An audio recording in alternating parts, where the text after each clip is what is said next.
Tony Robbins once famously said, "Every problem is a gift. Without them, we wouldn't grow." On this note, Group number 38 brings to you a consultancy project. The team members are Mona Lisa Saikia, Anki Wang, Jiluan Zhang, and myself, Rohan Pokhriyal. Our group interviewed 2 employees from Deloitte US through phone calls and asked questions relating to their job and workplace in general. The questions were aimed at identifying and analyzing a range of problems that the employees faced. Through this analysis, we have provided specific recommendations for these issues and supported them with appropriate justifications with reference to theories discussed in class. We interviewed 2 employees from Deloitte US through a phone call. While one of them is a middle-aged female living in Chicago, working at the position of actuarial senior associate, the other is a middle-aged male working at the position of finance senior manager in the same organization.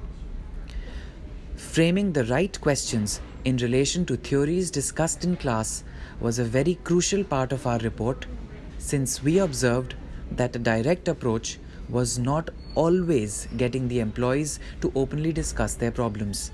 There were times when we asked them general questions informally to help them open up and facilitate a more open interaction.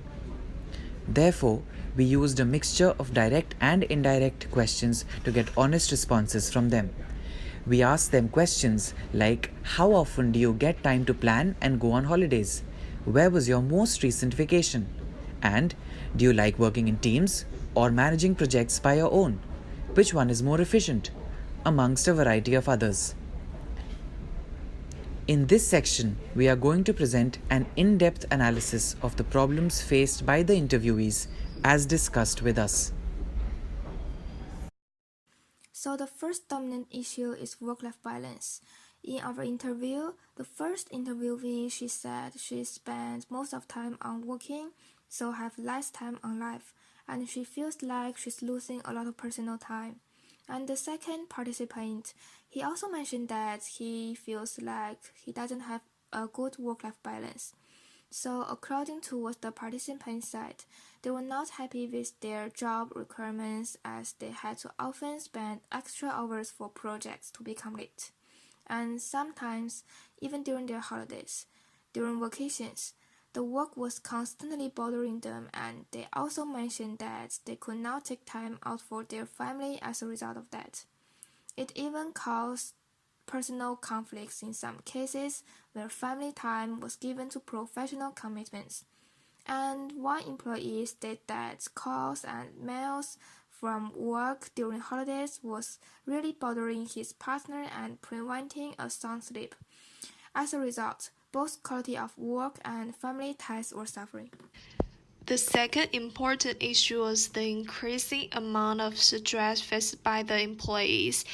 Our conversation also led us to believe that the employees were in a position where more work was expected from them than what they were responsible for, making them feel stressed. Frequently working overtime, usually more than 45 hours per week, was one of the major contributors to that stress.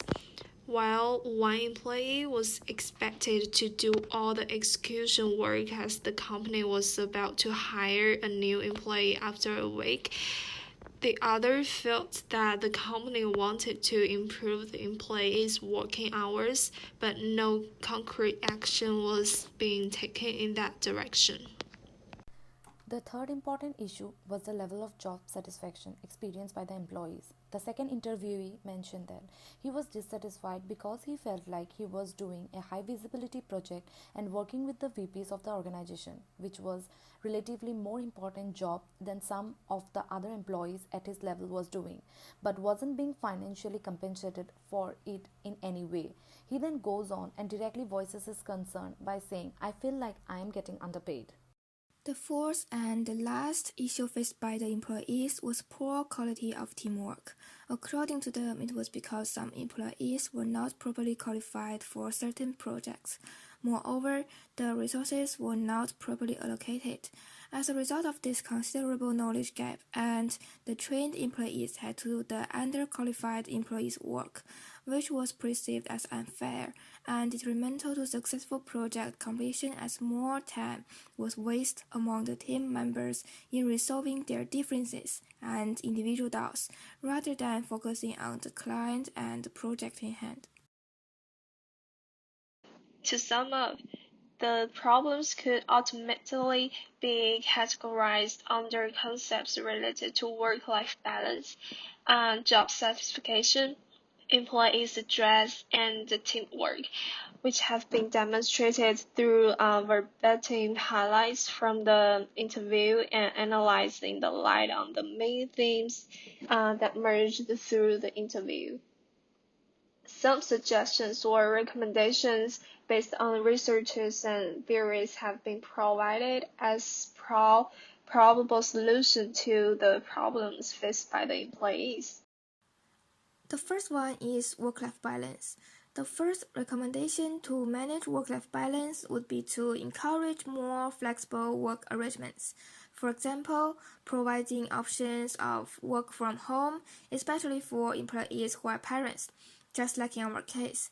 This is because the employees feel that there were more personal conflicts when they were expected to give time at work, which they were supposed to spend with their family. There are boundaries between work and home, and for parents who work from home, these boundaries become more interesting to understand, according to the boundary theory. This is due to an increasing number of single parents, privatization of family life, and the lack of local resources and facilities. In the Western culture, where both parents are working and an increasing number of women are involved in paid employment than ever before. An increasingly demanding work environment coupled with long working hours and exhaustion leave less room for quality life time. The consequences lead to juvenile crime, drug abuse, and less participation in community activities and taking care of elderly or disadvantaged members in the family. This can be controlled if parents are allowed to work from home. And the second recommendation is to avoid taking work home, especially for the new generation. It's very important to maintain the distinction between work and home. This is because the millennials are unwilling to sacrifice their personal lives for the sake of their careers. They will prefer have a job that gives them more vacation time rather than part-time jobs or even highly paid jobs. So from the organization's perspective, it will help them retain the best employees by meeting their individual work preference. The second problem is job satisfaction. The second interviewee experienced a high level of job dissatisfaction because of being underpaid. Because of the absence of an important hygiene factor, which is money, in accordance with Herzberg's two-factor theory, analyzing what he thinks he should be paid will help quantify his contributions and expectations. We feel it's possible that there is a difference between the reality and what the employee feels. However, there is also a possibility that the employee psychologically adjusts the work and pay imbalance by undervaluing his performance or contributions according to the equity theory. For the second recommendation, employees should be acknowledged and suitably rewarded from their contributions as people choose how to behave. From among different alternatives, collectively based on their expediency, instrumentally, and valence according to the equivalence theory, they analyze if their efforts lead to a higher performance, if they will get any reward from it, and lastly, whether they find the rewards desirable. Giving the employee freedom to choose their rewards might help indirectly compensations for the low pay and in choosing their alternatives. Like for instance, an unhappy employee who's thinking of leaving the organization might even reconsider his decisions.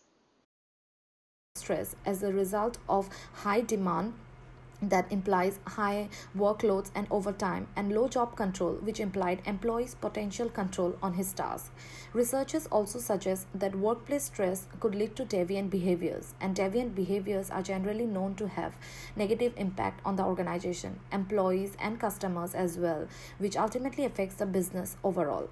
The first recommendation was to conduct workshops to teach stress reduction techniques and their benefits. Practices like meditation, deep breathing are well known to reduce stress. It will also help the employee to manage their stress and learn different things apart from their work. And the next time when they get back to their work will be more refreshed with a clear mindset. The second recommendation suggested to talk with the fellow employees to discuss their work stress, because sometimes talking to the fellow employee who is not from the same team will give a better insight by looking at the problem from a different perspective. Also, if the organization could invest some resources to outsource a counselor on a monthly basis, will be beneficial for the employees personally to resolve their issues and manage their work stress More money efficiently. into recruiting the right people for the team. As mentioned by the interviewees, since the project was an actuarial project, it was more data intensive. More time was wasted in clear adopts for the teammates, which was affecting their performance in the long run. So it's better from both the organization and employees' perspective to hire the right people rather than randomly hire someone to fill the void in the team. And using assessment tool will help in selection process to analyze their skills and attributes needed for the role. The second recommendation allows self-managed teams, like in our case, to obtain more power and autonomy to optimize the team efficiency. As the employee said, they wasted time within the team instead of spending time on their clients, because some of their team members are not qualified for that project. If the company gives a project team core member the right to choose who has the expertise in the particular field that they need for this project, they won't spend time on the knowledge gap or answering irrelevant questions. It turns out they will cooperate and support each other much more efficiently and perform better. We followed a systematic approach of asking questions that could bring out the problems faced by the employees and analyze their responses in the light of relevant theories. This helped us understand that certain organizational practices could improve for the benefit of both the employees and the organization. Rigid working hours could be replaced with more flexible working hours and arrangements like work from home. Instead of expecting overtime from every employee, workshops for meditations, deep breathing, and other stress reduction techniques can be conducted. Compensating employees who work more with recognitions and rewards like vouchers or other incentives, and giving them the freedom to choose them. And lastly, focusing on hiring the right person for the right job and giving self-managed team more autonomy to choose their teammates would empower them and assist them in choosing the right person for the project. The employees were questioned on a range of concepts like personalities, motivation, teamwork and diversity, well-being and stress, and conflict, among others discussed in class. While the overall review was positive, some probing helped us understand and highlight certain key issues faced by them as employees of Deloitte USA.